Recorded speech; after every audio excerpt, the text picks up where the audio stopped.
فأعوذ بالله من الشيطان الرجيم بسم الله الرحمن الرحيم قال الله تعالى في القرآن الحكيم النبي أولى بالمؤمنين من أنفسهم۔ ہر قسم کی حمد و ثنا، کبریائی، بڑائی اللہ وحدہ لا شریک کی ذات کے لیے، جو اکیلا ہی اس کائنات کا خالق و مالک ہے۔ لاکھوں کروڑوں درود و سلام سید الاولین، امام الانبیاء، فخر الانبیاء، سرتاج رسول جناب محمد الرسول اللہ صلی اللہ علیہ وسلم کی ذات اقدس پر۔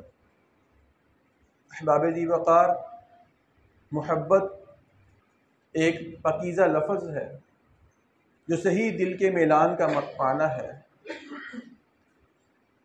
اگر کوئی شخص یہ دعویٰ کرے کہ وہ کسی سے محبت کرتا ہے اور اس کی محبت کے اس دعوے میں اگر سچائی ہو تو ہمارے سامنے اس محبت میں اتباع لازم آتی ہے۔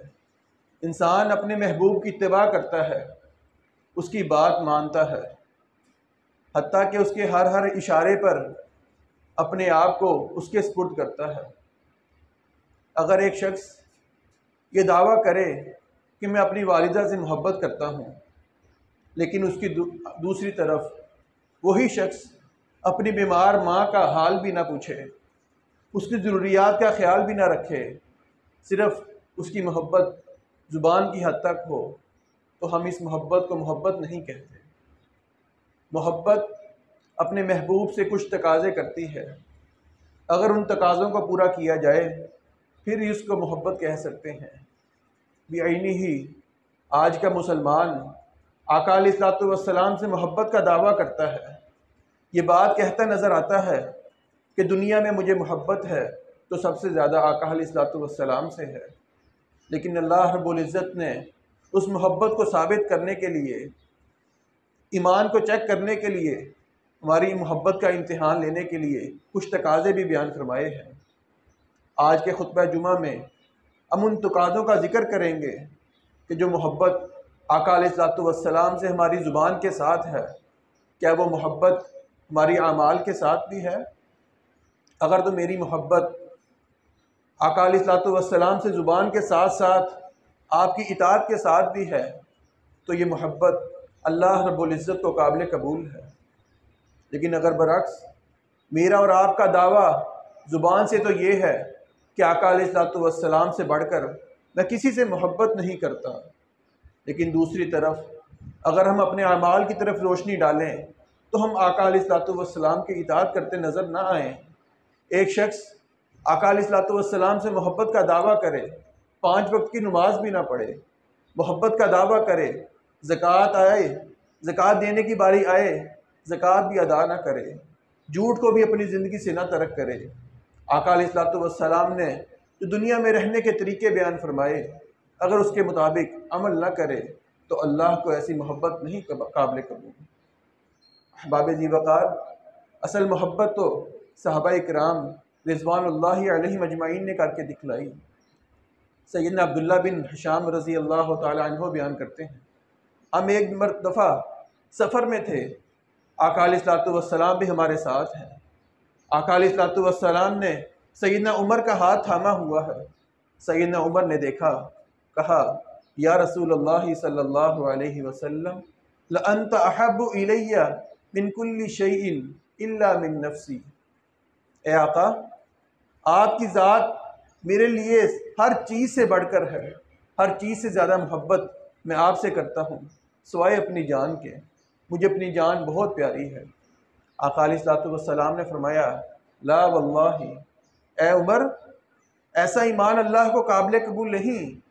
لا واللہ والذی نفسی بیدہ، اللہ کی قسم جس کے ہاتھ میں محمد علیہ الصلوۃ والسلام کی جان ہے، حتی اکون احب الیک من نفسک، اے عمر اللہ کو تیرا ایمان اس وقت تک قابل قبول نہیں جب تک تو اپنی ذات سے بڑھ کر مجھ سے محبت نہ کرنے لگ جائے۔ سیدنا عمر نے سنا، کچھ دیر خاموش رہے، پھر فرمایا واللہ لانت احب الی من نفسی، اے آقا اب میں اپنی جان سے بھی بڑھ کر آپ سے محبت کرتا ہوں۔ آپ نے فرمایا الآن یا عمر، عمر اب ایمان کا مزہ آ گیا، اب تیرا ایمان مکمل ہو چکا ہے کہ تو اپنی جان سے بڑھ کر آقا علیہ الصلوۃ والسلام سے محبت کرتا ہے۔ اسی طرح غزوہ احد کا موقع ہے، آقا علیہ الصلوۃ والسلام کے ارد گرد بہت کم صحابہ کرام موجود ہیں۔ صحابہ ایک حملے کی وجہ سے تھوڑا سا آگے پیچھے ہو گئے۔ آقا علیہ الصلوۃ والسلام کا دفاع کرنے کے لیے سیدنا ابو طلحہ رضی اللہ تعالی عنہ ہیں۔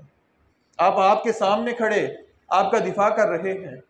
آقا علیہ الصلوۃ والسلام بار بار اپنی سر مبارک کو اٹھاتے، کفار کا جائزہ لیتے کہ حالات کس طرف جا رہے ہیں۔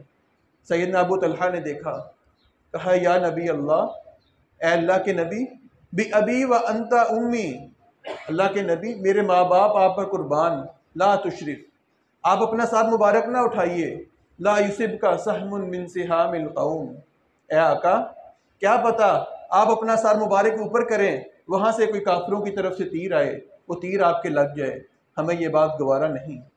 فرمایا نحری دون نحرک، آقا میرا سینہ آپ کے سینے کی حفاظت کرنے کے لیے آپ کے سامنے کھڑا ہے، میرا جسم آپ کے سامنے ہے، میں آپ کی حفاظت کروں گا، کوئی تیر آئے گا میں اپنے جسم سے اس کا دفاع کروں گا، آپ کو نقصان نہیں پہنچانے دوں گا۔ یہ آقا علیہ الصلوۃ والسلام سے محبت جو صحابہ کرام نے کر کے دکھلائی۔ محبت کے تقاضوں میں پہلا تقاضا یہ ہے کہ ہم آقا علیہ الصلوۃ والسلام کا احترام کریں، آپ کی تعظیم کریں، جہاں آپ کا نام آئے آپ کا نام غور سے سنیں، آپ کا کلام ہو اس کو نہایت ادب سے سنیں۔ یہاں تک تو آقا علیہ الصلوۃ والسلام پر جو قرآن کریم نازل ہوا اس میں پتہ لگتا ہے انسان اگر آقا علیہ الصلوۃ والسلام کی بات کا انکار کرے یہ تو بہت بڑی بات ہے۔ کہیں اگر آقا علیہ الصلوۃ والسلام کی بات کے سامنے انسان کی اگر آواز بلند ہو جائے، اللہ رب العزت فرماتے ہیں اس کے اعمال ہی ضائع ہو جائیں گے۔ آقا علیہ الصلوۃ والسلام پر جو قرآن کریم نازل ہوا، اللہ رب العزت فرماتے ہیں یا ایھا الذین آمنوا، اے وہ لوگ جو ایمان لا چکے ہیں، لا ترفعوا اصواتکم فوق صوت النبی، اے لوگو آقا علیہ الصلوۃ والسلام کے سامنے بات کرو، تمہاری آواز، تمہاری بات کی جو آواز ہے آقا علیہ الصلوۃ والسلام کی آواز سے اوپر نہیں ہونی چاہیے۔ ولا تجہروا لہ بالقول کجہر بعضکم لبعض، ولا تجہروا لہ بالقول کجہر بعضکم لبعض، آپس میں اگر تمہاری آواز آقا علیہ الصلوۃ والسلام کی آواز سے بلند ہو گئی، ان تحبط اعمالکم وانتم لا تشعرون، اس کا ڈر یہ ہے، نقصان یہ ہے، اللہ رب العزت فرماتے ہیں تمہارے اعمال ہی ضائع ہو جائیں گے۔ یہ تو بات ہے آقا علیہ الصلوۃ والسلام کے سامنے اونچی آواز سے پکارنے کی۔ اس آیت کا نزول ہوا، سیدنا انس بیان کرتے ہیں ثابت بن قیس رضی اللہ تعالی عنہ، جن کی آواز طبی طور پر اونچا ہوا کرتی تھی، وہ جب بھی بات کرتے ان کی آواز بلند ہو جاتی تھی، وہ سمجھے یہ آیت میرے بارے میں نازل ہوئی ہے۔ آپ نے مسجد نبوی میں آنا بند کر دیا، آپ اپنے گھر میں بیٹھ جاتے ہیں، کچھ دن گزرتے ہیں، آقا علیہ الصلوۃ والسلام نے دیکھا کہ میرا صحابی ثابت بن قیس نظر نہیں آ رہا، ایک صحابی کو بھیجا، جاؤ ذرا پتہ کر کے آؤ تمام معاملات درست ہیں۔ دیکھا سیدنا ثابت بن قیس اپنے گھر میں رو رہے ہیں، اپنا سر جھکایا ہوا ہے۔ صحابی نے پوچھا کیا معاملہ ہے؟ کہا میرے اعمال برباد ہو گئے، میں تو اہل جہنم میں سے ہو گیا، میرے بارے میں قرآن کریم میں فیصلہ آ گیا کہ تیرے اعمال ضائع ہو گئے۔ صحابی نے بات کو سنا، آقا علیہ الصلوۃ والسلام کو آ کے بتلایا کہ ثابت اپنے گھر میں بیٹھا رو رہا ہے، کہتا ہے یہ آیت میرے بارے میں نازل ہوئی، میرے اعمال ضائع ہو گئے ہیں، میں تو اہل جہنم میں سے ہو گیا کیونکہ میری آواز آپ کی آواز سے اونچا ہوا کرتی تھی۔ آقا علیہ الصلوۃ والسلام نے سنا، اسی صحابی کو فرمایا جاؤ جا کر ثابت کو خوشخبری سناؤ، تم اہل جہنم میں سے نہیں بلکہ تم تو جنت والوں میں سے ہو، تمہاری آواز طبی طور پر اونچی ہے، اس میں کوئی شک نہیں۔ اگر انسان کی آواز طبی طور پر اونچی ہے اللہ رب العزت اس کے اعمال ضائع نہیں کرے گا۔ سیدنا عمر نے یہ آیت سنی، آپ کی بھی طبیعت، آپ کا بھی لہجہ ذرا بلند آواز میں ہوا کرتا۔ اس کے بعد صحابی بیان کرتے ہیں سیدنا عمر جب بھی بات کرتے اتنے آہستہ انداز میں کرتے، آپ کا لہجہ اس قدر دھیما ہو گیا کہ سننے والے کو دوبارہ پوچھنا پڑتا، عمر تم کیا کہہ رہے ہو؟ اللہ رب العزت کے پیارے پیغمبر آقا علیہ الصلوۃ والسلام کے صحابہ نے تو آپ سے محبت کا یہ عالم کر کے دکھلا دیا۔ یہ وہ محبت تھی، یہ تو ان صحابہ کرام کا عمل تھا جنہوں نے آقا علیہ الصلوۃ والسلام کو پا لیا۔ آج بحیثیت مسلمان ہم نے آقا علیہ الصلوۃ والسلام کا زمانہ نہیں پایا، لیکن آقا علیہ الصلوۃ والسلام پر اترنے والا قرآن، آپ کے احادیث ہمارے سامنے ہیں۔ اگر آقا علیہ الصلوۃ والسلام کی ایک طرف بات آ جائے، اگر میں آپ کی بات کا انکار کروں، اس کے مخالف چلوں، تو یہ بھی گویا آقا علیہ الصلوۃ والسلام کی بات کی مخالفت کرنا ہے۔ اس طرح اس عمل سے ڈر جانا چاہیے، کہیں اللہ رب العزت ہمارے اعمال ضائع نہ کر دے۔ دوسرا محبت کا تقاضا یہ ہے کہ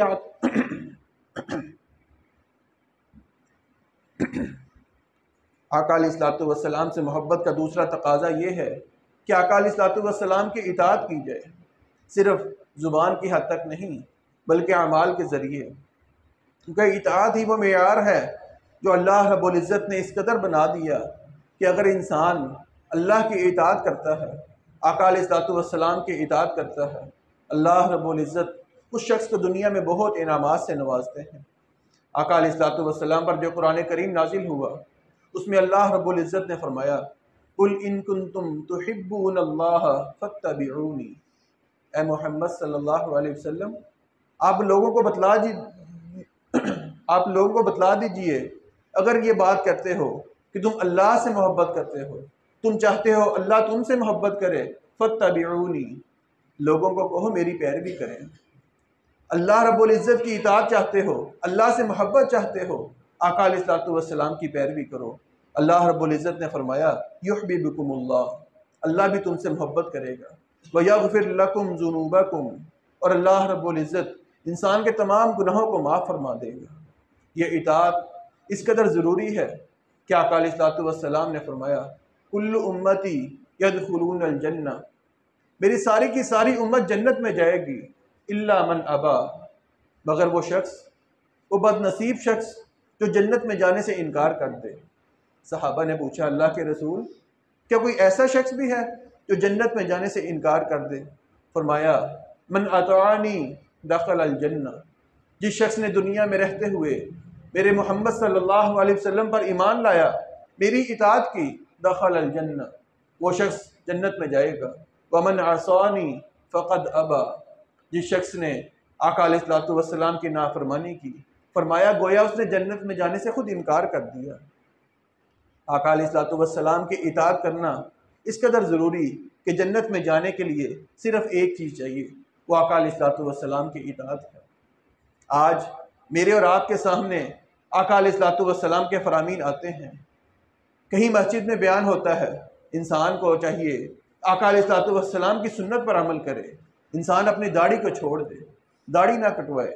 کہیں بات آتی ہے شلوار ٹخنوں سے اوپر رکھنی ہے، کہیں بات آتی ہے نماز کا یہ طریقہ ہے، معاملات اس طرح کے ہیں، لیکن ہمارے سامنے آقا علیہ الصلوۃ والسلام کے فرامین آتے ہیں، لیکن ہم اس پر عمل نہیں کرتے۔ وہ اطاعت جو صحابہ اکرام نے کر کے دکھلائی، سیدنا انس بیان کرتے ہیں، میں سیدنا ابو طلحہ کے گھر میں تھا، لوگوں کو شراب پلا رہا تھا، ابھی شراب حرام نہیں ہوئی، لوگ ہاتھوں میں برتن پکڑے جام پر بیٹھے شراب پی رہے ہیں، وہاں سے آواز آئی، آقا علیہ الصلوۃ والسلام پر قرآن کریم نازل ہوا، اس میں شراب کو حرام کر دیا گیا ہے۔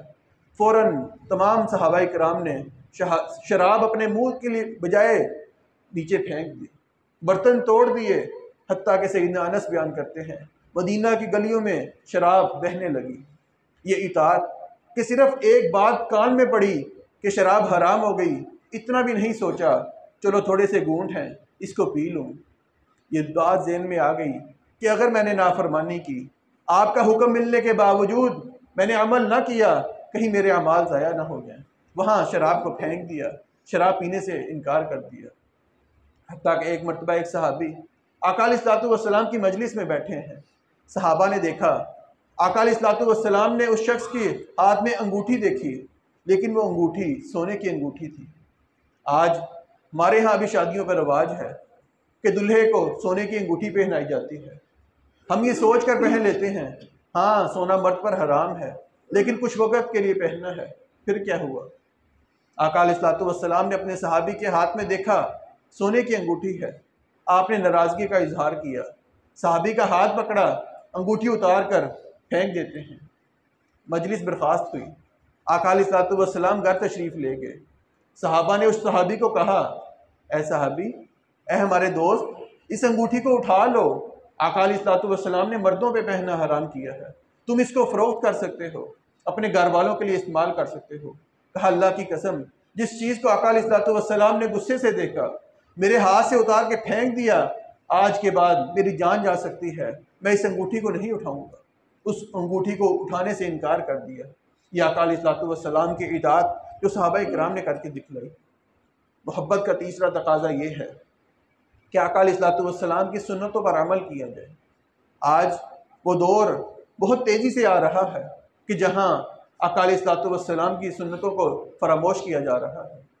کہیں دیکھتے ہیں کوئی ایک سنت ہے، علاقے والوں کو پتہ ہی نہیں، دوسری سنت دوسرے علاقے میں پتہ نہیں، یا پتہ ہونے کے باوجود اس پر عمل نہیں کیا جاتا۔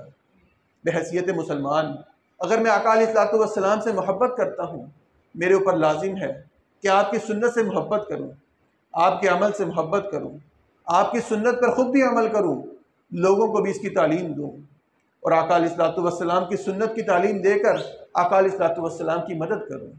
اللہ رب العزت نے فرمایا فَالَّذِينَ آمَنُوا بِهِ وَعَزَّرُوهُ وَنَصَرُوهُ، وہ لوگ جو آقا علیہ الصلوۃ والسلام کی ذات پر ایمان لائے، آپ کی تعظیم کرتے ہیں، آپ کی عزت کرتے ہیں اور آپ کی مدد کرتے ہیں۔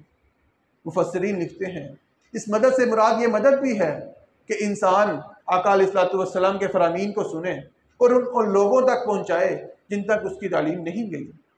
بلکہ آقا علیہ الصلوۃ والسلام نے تو فرمایا من احیا سنتا من سنتی، جو شخص میری کسی ایسی حدیث پر عمل کرے جو حدیث کو لوگ بھول چکے ہیں یا اس پر عمل نہیں کرتے، وہ شخص دوبارہ سے اٹھتا ہے، اس حدیث پر عمل کرتا ہے، اس سنت کو زندہ کرتا ہے۔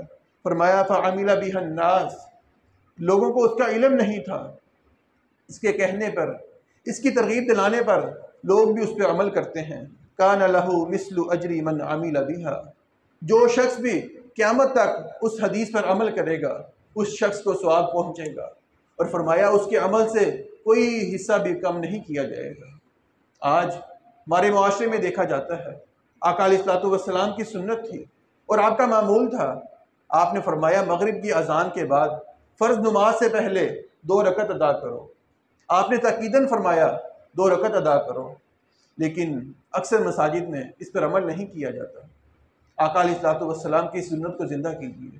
آقا علیہ الصلوۃ والسلام کی کئی ایسی سنتیں ہیں جو ہم بہتر جانتے ہیں، جن کا ہمیں معلوم ہے، لیکن ہمارے معاشرے میں، ہمارے محلے میں، ہماری مسجد میں اس پر عمل نہیں کیا جاتا۔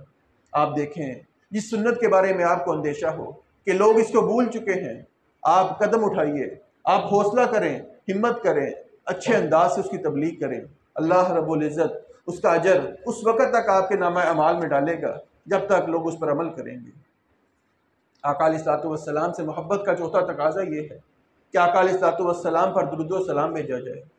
یہ درود صرف انسان ہی نہیں بلکہ اللہ رب العزت اور اللہ کے نورانی فرشتے بھی آقا علیہ الصلوۃ والسلام پر درود بھیجتے ہیں۔ ان اللہ و ملائکتہ یصلون علی النبی، کہ اللہ رب العزت بھی اور اللہ کے نورانی فرشتے بھی آقا علیہ الصلوۃ والسلام پر درود بھیجتے ہیں۔ یا ایھا الذین آمنوا صلوا علیہ وسلموا تسلیما، اے وہ لوگوں جو ایمان لا چکے ہو، تمہیں چاہیے کثرت سے آقا علیہ الصلوۃ والسلام پر درود بھیجو۔ اور درود کی فضیلت جو آقا علیہ الصلوۃ والسلام نے بیان فرمائی، من صلی علیہ صلاۃ واحدہ، فرمایا جو شخص ایک مرتبہ آقا علیہ الصلوۃ والسلام پر درود بھیجتا ہے، صلی اللہ علیہ عشر صلوات، اللہ رب العزت آسمان سے اس کے اوپر 10 رحمتوں کا نزول فرماتے ہیں۔ وحطت عنہ عشر خطیئات، اس کے 10 گناہوں کو معاف کرتے ہیں۔ ورفعت لہ عشر درجات، اس کے 10 درجوں کو بلند کر دیا جاتا ہے۔ آقا علیہ الصلوۃ والسلام پر صرف ایک مرتبہ درود بھیجیں، اللہ رب العزت 10 درجے بلند کرتے ہیں۔ 10 گناہوں کو معاف کرتے ہیں اور 10 نیکیاں اس کے نامہ اعمال میں ڈالتے ہیں۔ بلکہ آقا علیہ الصلوۃ والسلام نے فرمایا جو شخص صبح کے وقت مجھ پہ 10 مرتبہ درود بھیجتا ہے، پھر شام کے وقت 10 مرتبہ مجھ پہ درود بھیجتا ہے، قیامت کا دن ہوگا میں محمد صلی اللہ علیہ وسلم اس شخص کے حق میں سفارش کروں گا۔ آپ کی شفاعت کا وہ مستحق بن جائے گا جو اپنا معمول بنا لے کہ صبح کے وقت اور شام کے وقت 10 مرتبہ درود بھیجنا۔ آپ نے یہ بھی فرمایا کہ اللہ رب العزت کے کچھ فرشتے ایسے ہیں جن کی ڈیوٹی صرف دنیا میں یہ ہے کہ انسان جہاں بھی درود پڑھتا ہے، آقا علیہ الصلوۃ والسلام کا امتی پاکستان میں ہے، انڈیا میں ہے یا کسی بھی ملک میں ہے، جہاں درود پڑھتا ہے، آقا علیہ الصلوۃ والسلام نے فرمایا اللہ کے کچھ ایسے فرشتے ہیں جو ان کا درود آقا علیہ الصلوۃ والسلام تک پہنچاتے ہیں۔ ایک صحابی نے آ کے سوال کیا اللہ کے رسول میں دعا میں کس قدر درود پڑھوں اور کس قدر اپنے لیے مانگوں؟ آپ نے فرمایا جتنا درود زیادہ پڑھو گے اتنا زیادہ ثواب ملے گا، اتنا تمہارے لیے بہتر ہے۔ کہا آقا میں دعا کے 4 حصے کرتا ہوں، ایک حصہ درود پڑھوں گا، 3 حصے اپنے لیے مانگوں گا۔ فرمایا بہتر ہے اگر درود کو بڑھا لو تمہارے لیے زیادہ بہتر ہے۔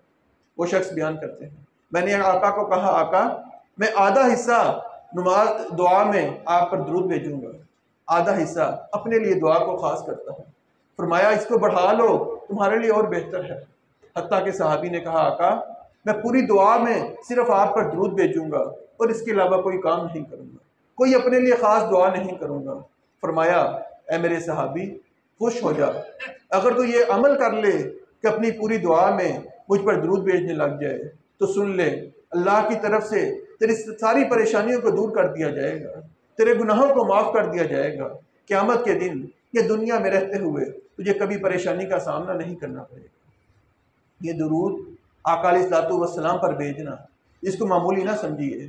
آقا علیہ الصلوۃ والسلام نے اس کی وعید بھی بیان فرمائی من نسی صلاۃ علیہ، جس شخص کے سامنے میرا نام لیا گیا، یا آپ نے فرمایا جو شخص میرے پہ درود بھیجنا بھول گیا خطی طریق الجنہ، وہ شخص جنت کا راستہ بھول گیا۔ آج ہم اس قدر اپنے معاملات میں مشغول ہو چکے ہیں کہ ہم اپنی روٹین میں سے کوئی 10 سے 15 منٹ روزانہ کی بنیاد پر درود کے لیے نہیں نکالتے، شاید کہ ہم جمعے کی جمعے درود پڑھتے ہیں۔ آقا علیہ الصلوۃ والسلام نے فرمایا جو شخص میرے پہ درود بھیجنا بھول گیا وہ شخص جنت کا راستہ بھول گیا۔ دوسری روایت میں فرمایا اس شخص کے لیے تباہی ہو، جب جبرائیل علیہ السلام نے کہا کہ اس شخص کے لیے تباہی ہو، وہ شخص نامراد ہو جس کے سامنے آقا علیہ الصلوۃ والسلام کا نام لیا جائے اور وہ شخص درود نہ بھیجے۔ آپ نے اس بددعا پر آمین کہا۔ ہمیں پتہ لگا اس درود کو ہلکا نہیں لینا چاہیے، اس کی بہت فضیلت ہے، اور اگر نہ پڑھنے پر بہت زیادہ سخت انجام بھی آقا علیہ الصلوۃ والسلام نے بیان فرمایا۔ 5واں حق جو محمد آقا علیہ الصلوۃ والسلام سے محبت کا ہے، جو ہمیں پورا کرنا ہے، آپ کی عزت آپ کی ناموس کا دفاع کرنا ہے۔ ہماری محبت اس وقت تک مکمل نہیں جب تک آقا علیہ الصلوۃ والسلام کے عزت کا دفاع نہ کریں۔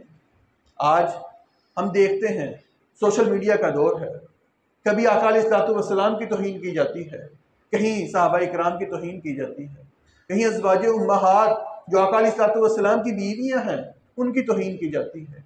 بحیثیت مسلمان مجھے یہ آیت یاد رکھنی چاہیے والذین یؤذون رسول اللہ لہم عذاب علیم۔ جو شخص آقا علیہ الصلوۃ والسلام کو ایذا پہنچاتا ہے، تکلیف پہنچاتا ہے، اللہ رب العزت نے فرمایا اس کے لیے دردناک عذاب ہے۔ یہ عذاب ان لوگوں کے لیے ہے جو آقا علیہ الصلوۃ والسلام کو اذیت پہنچاتے ہیں۔ لیکن اگر بحیثیت مسلمان مجھے اس بات پر دکھ نہیں کہ آقا علیہ الصلوۃ والسلام کی توہین کی جائے، اور مجھے اپنے عمل کے ذریعے ثابت نہیں کرتا میں، بلکہ آقا علیہ الصلوۃ والسلام کی توہین ہوتی ہے، میرے لیے کوئی فرق نہیں پڑتا کہ آقا علیہ الصلوۃ والسلام کی توہین ہو، صحابہ کی توہین ہو، مجھے فرق نہیں پڑتا، تو ہم بھی اس گروہ میں شامل ہو سکتے ہیں کہ جو آقا علیہ الصلوۃ والسلام کو ایذا پہنچاتے ہیں۔ بحیثیت مسلمان مجھے اپنا فرض ادا کرنا چاہیے کہ جس حد تک میرے اندر طاقت ہے، میرے اندر ہمت ہے، میں آقا علیہ الصلوۃ والسلام کو اذیت سے بچاؤں۔ آپ کے صحابہ کی توہین ہو تو میں اس سے بچ جاؤں، کیونکہ آقا علیہ الصلوۃ والسلام نے فرمایا من سب اصحابی فعلیہ لعنۃ اللہ والملائکۃ والناس اجمعین۔ جو شخص آقا علیہ الصلوۃ والسلام کے کسی صحابی کو برا بلا کہے، آپ نے فرمایا اس پر اللہ کی لعنت ہو، اس پر فرشتوں کی لعنت ہو، تمام انسانیت کی لعنت ہو۔ یہ آقا علیہ الصلوۃ والسلام کے صحابہ آقا علیہ الصلوۃ والسلام کے بہت بہترین دوست تھے۔ اگر صحابہ کو نقصان پہنچایا جائے، ان کی توہین کی جائے، ان کی غلطیوں کو لوگوں کے سامنے بیان کیا جائے، ان سے نفرت کا اظہار کیا جائے، تو یہ بھی آقا علیہ الصلوۃ والسلام کو ایذا پہنچانا ہے۔ اس سے بچ جائیے، وگرنہ ہمارے اعمال اللہ رب العزت ضائع فرما دیں گے۔ اگلا عمل جو مجھے کرنا ہے، آقا علیہ الصلوۃ والسلام کی سیرت سے آگاہی حاصل کرنی ہے۔ یہ ربیع الاول کا مہینہ، ہم آقا علیہ الصلوۃ والسلام سے محبت کا اظہار تو کرتے ہیں، لیکن آج ذرا اپنے گریبانوں میں جان کر دیکھیے، اس مسجد میں کوئی ایسا شخص جس نے آقا علیہ الصلوۃ والسلام کی سیرت پر کوئی مکمل کتاب پڑھی ہو، کوئی چھوٹی سے چھوٹی، کوئی بڑی سے بڑی کتاب پڑھی ہو۔ انسان جس شخص سے محبت کرتا ہے، اس کی شخصیت کے بارے میں جاننے کی کوشش کرتا ہے۔ ہم آقا علیہ الصلوۃ والسلام سے محبت تو کرتے ہیں، لیکن آپ کی شخصیت سے ناواقف ہیں۔ آقا علیہ الصلوۃ والسلام کی سیرت پر اس قدر اعلیٰ معیار پر کتابیں موجود ہیں کہ انسان اگر پڑھنے لگے، انسان کا دل نہیں بڑھتا، انسان چاہتا ہے میں اور زیادہ پڑھوں، لیکن افسوس بحیثیت مسلمان ہم آپ سے محبت بھی کرتے ہیں، لیکن آپ کی سیرت پر کوئی ایک کتاب بھی اپنی زندگی میں نہیں پڑھ سکے۔ ہمیں چاہیے، ربیع الاول کا پیغام ہے کہ اپنی زندگی میں کوئی ایک کتاب آقا علیہ الصلوۃ والسلام کی سیرت پر پڑھیے، تاکہ آقا علیہ الصلوۃ والسلام کی شخصیت ہمارے لیے اور واضح ہو، ہمارے دلوں میں آپ کی محبت پہلے سے زیادہ ہو۔ آقا علیہ الصلوۃ والسلام کی سیرت آگاہی حاصل کرنے کے بعد آخری فرض میرے اور آپ کے اوپر یہ بنتا ہے کہ آپ سے محبت تو کریں، لیکن اس حد تک کریں جو اللہ رب العزت نے بیان فرما دی، جو آقا علیہ الصلوۃ والسلام نے بیان فرما دی۔ نہ اس درجے سے آقا علیہ الصلوۃ والسلام کو نیچے لایا جائے، نہ اس درجے سے آقا علیہ الصلوۃ والسلام کو غلو کی حد تک انسان محبت کرے، بلکہ آپ نے فرمایا لا تطرونی کما اطرت النصارى، اے لوگو، اے میرے صحابہ، میری شان میں غلو اس طرح نہ کرنا جس طرح کا غلو یہود و نصارہ نے کیا۔ میں تو اللہ کا بندہ ہوں، مجھے صرف اللہ کا بندہ ہی قرار دینا۔ جیسے مریم علیہ السلام کے بیٹے عیسیٰ علیہ السلام کو آقا اللہ رب العزت کے برابر قرار دیا، میری شان میں ایسا غلو نہ کرنا، مجھے صرف اللہ کا بندہ شمار کرو، میں اللہ کا بندہ اور اللہ کا رسول ہوں۔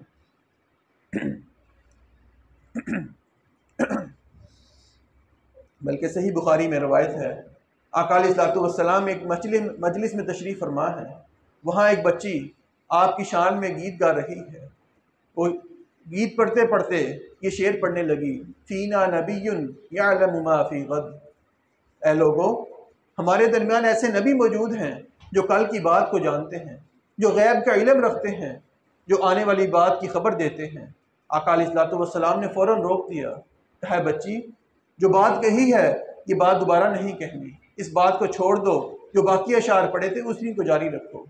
اللہ رب العزت نے جو قرآن کریم نازل فرمایا، اس میں بھی آپ نے فرمایا قل لا املک لنفسی ضرا ولا نفعا، اے محمد صلی اللہ علیہ وسلم، آپ لوگوں کو کہہ دیجئے لا املک لنفسی نفعا ولا ضرا، میں اپنی جان کے لیے کسی نفع کا مالک نہیں، کسی نقصان کا مالک نہیں، بلکہ اگر میں علم غیب رکھتا ہوتا، میرے پاس علم غیب ہوتا، میں کل کی خبر جانتا ہوتا، میں اپنے لیے بلائی کو بہت زیادہ جمع کر لیتا، مجھے کبھی نقصان نہ پہنچتا۔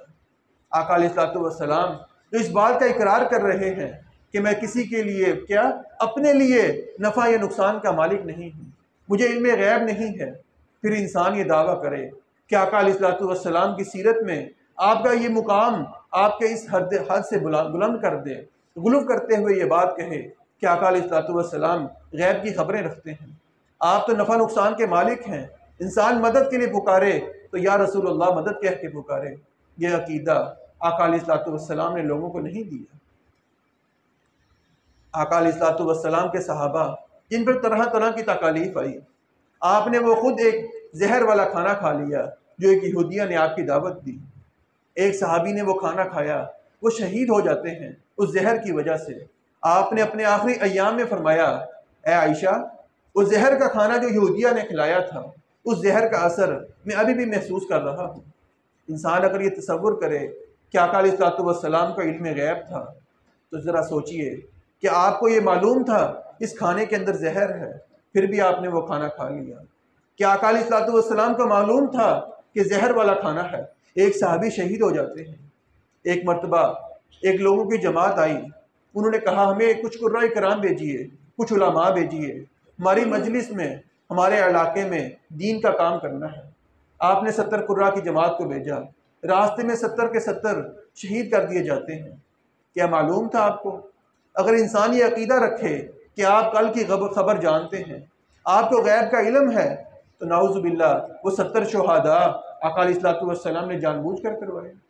انسان کو یہ معمولی سی باتیں ہیں، لیکن اگر انسان اس کی گہرائی میں جائے تو انسان بہت آگے پہنچ جاتا ہے۔ اسی طرح ایک شخص نے کہا، کوئی بات ہوئی، آقا علیہ الصلوۃ والسلام کی مجلس میں بیٹھا، کہنے لگا ما شاء اللہ و ما شئت۔ اے محمد صلی اللہ علیہ وسلم، جو اللہ چاہے، جو آپ چاہیں، ہوتا وہی ہے۔ آپ نے غصے کا اظہار کیا، فرمایا کہ تو نے مجھے اللہ کے برابر قرار دے دیا؟ اس طرح کہو ما شاء اللہ ثم ما شئت۔ اے آقا، جو اللہ چاہیں اور اس کے بعد جو آپ چاہیں وہی ہوتا ہے۔ آپ نے یہ بھی فرمایا قل انما انا بشر مثلکم یوحی الی انما الہکم الہ واحد۔ اے لوگو، میں صرف ایک بشر بنا کر بھیجا گیا ہوں، میں ایک بشر ہوں، آدم علیہ السلام کی اولاد سے ہوں، بس فرق یہ ہے میرے اوپر وحی نازل کی جاتی ہے، تمہارے اوپر وحی نازل نہیں کی جاتی۔ انسان یہ عقیدہ رکھے کہ آقا علیہ الصلوۃ والسلام نور من نور اللہ ہے، اللہ کے نور کا حصہ ہے۔ آقا علیہ الصلوۃ والسلام نے خود فرمایا میں بشر ہوں۔ آپ نے انسانی تقاضوں کو پورا کیا، جو فطرت کی چیزیں ہیں آپ نے ان کو پورا کیا، جو پتہ لگتا ہے کہ آپ ایک بشر تھے۔ آقا علیہ الصلوۃ والسلام کی تعظیم کرتے ہوئے انسان اگر یہ غلوف کرے کہ اللہ رب العزت کے نور میں سے آپ کو پیدا کیا گیا، تو یہ عقیدہ قرآن کریم کے بھی خلاف ہے، آپ کی تعلیمات کے بھی خلاف ہے۔ جب آپ نے خود فرما دیا میں ایک بشر ہوں، تو ہمیں